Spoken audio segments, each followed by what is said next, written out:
Madame, Monsieur, bonjour et bienvenue dans le dossier du jour sur votre chaîne Médien TV. Aujourd'hui, nous allons parler en détail de deux études qui viennent d'être publiées par le HCP. Elles concernent les sources de la création de richesses au Maroc ainsi que sa répartition. Pour en comprendre les tenants et aboutissants, j'ai le plaisir de recevoir sur ce plateau Mohamed Assouli, chef de division des projections et de la prospective au Haut Commissariat au Plan. Mohamed Assouli, bonjour et bienvenue. Bonjour et merci de votre invitation. Alors, tout d'abord, comment ont été conduites ces deux études? Quelle en a été la méthodologie principale? Concernant d'abord ces deux études, comme j'ai dit, la première, ça attaque le volet des sources ou bien des déterminants structurels de la création, de l'amélioration, de l'évolution des niveaux de vie approchés par le PIB par habitant. La deuxième attaque le volet de la répartition de la richesse qui est créée entre les facteurs de production. Alors quand vous parlez justement de facteurs qui déterminent la création de richesse, quels sont ces principaux facteurs? Les principaux déterminants ou bien facteurs pris dans la première étude qui attaque le volet de l'amélioration des niveaux de vie. Il s'agit en premier lieu des facteurs démographiques approchés par la part de la population en âge d'activité rapporté à la population totale. Le deuxième facteur, c'est l'emploi, approché par le taux d'emploi, c'est-à-dire la population active occupée sur l'ensemble de la population active. Et le troisième facteur, c'est la productivité du travail, c'est-à-dire la valeur ajoutée rapportée à l'effectif des employés. Alors, avant de parler des résultats, quelles sont justement, parce qu'on parle de sources de création de richesse, quelles sont les sources de création de richesse qui ont été prises en compte? Est-ce qu'on parle en secteur? Est-ce qu'on parle en productivité? Quelles sont justement ces sources de richesse? Ces facteurs que j'ai cités, ce sont les secteurs de création de richesse. Par exemple, c'est la productivité, parce que le PIB par habitant, il est par construction une fonction de ces trois facteurs. Le PIB par habitant, c'est le produit de ces trois facteurs. Il y a la productivité du travail multipliée par le ratio de la population en âge d'activité multiplié par le taux d'emploi. Donc, à travers ces trois sources, on va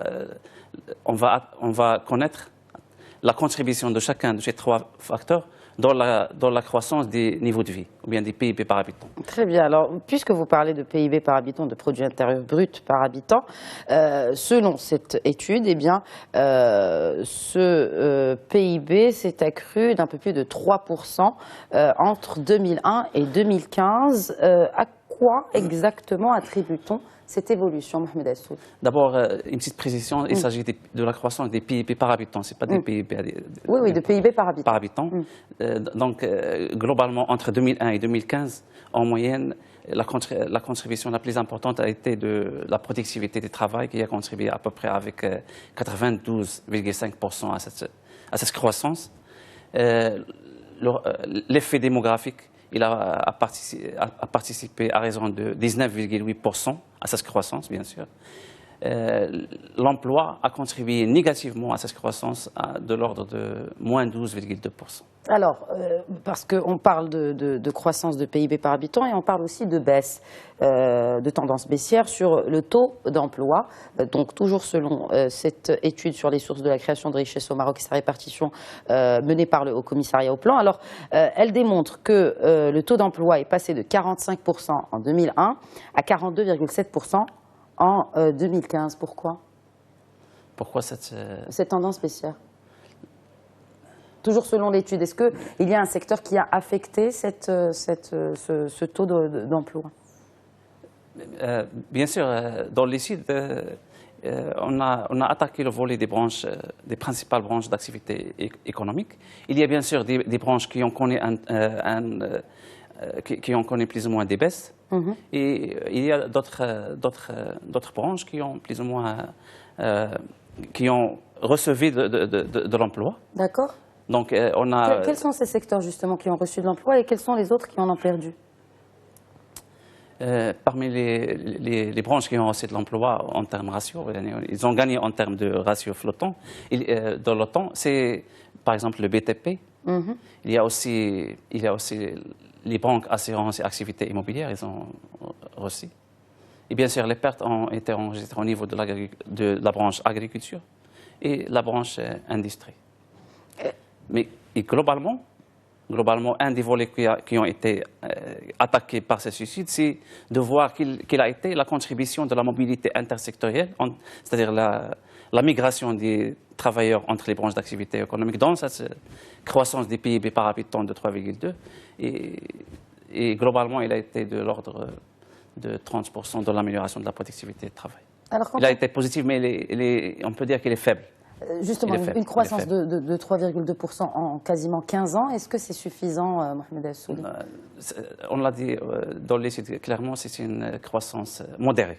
Ce n'est pas une croissance aspirée pour améliorer. Qu'est-ce que vous appelez par modérée? C'est-à-dire, modérée, elle n'est pas vraiment mauvaise, mais elle n'est pas bonne non plus? Elle n'est pas mauvaise, certainement. Elle n'est pas mauvaise, on peut dire qu'elle est bonne, mais elle est insuffisante pour améliorer le niveau de vie de manière très significative, pour améliorer les revenus. Ce n'est pas suffisant, bien sûr.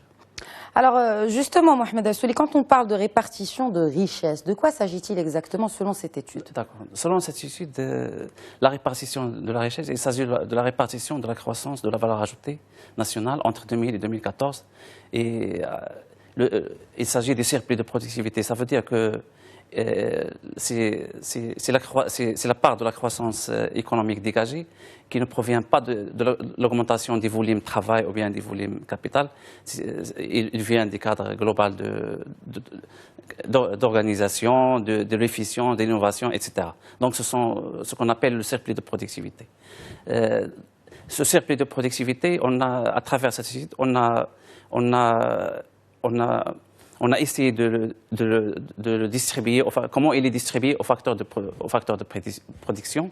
Donc, en gros, parmi les résultats qu'on a trouvés, c'est que, par exemple, dans le secteur agricole, le surplus de productivité il est dominant par rapport aux facteurs de production. Ça veut dire que la croissance créée dans le secteur agricole, il est dominé par le surplus de productivité qui représente presque 90% de la croissance créée. Et une grande part va au facteur capital et au reste des mondes. Le reste des mondes, il tire 2 points de croissance de la croissance économique créée dans le secteur agricole. Le facteur capital, il profite à raison de 3 points de croissance dans le secteur agricole. Et à titre d'information, la croissance agricole a été de l'ordre de 6% entre 2000 et 2014. Pour le secteur non agricole, le surplus de productivité, il est faible par rapport au taux de croissance. Il est de l'ordre de 0,5 points par rapport à une croissance d'ordre de 4-5%. Et le facteur qui profite de ce surplus ou bien de ces fruits de croissance, c'est principalement le facteur travail salarial, plus que le travail non salarial. Donc, globalement, et l'extérieur ou bien l'administration publique n'en profite pas pour le secteur non agricole. Très bien. C'est ça. Mohamed Assouli, je vous remercie pour l'ensemble de vos éclairages.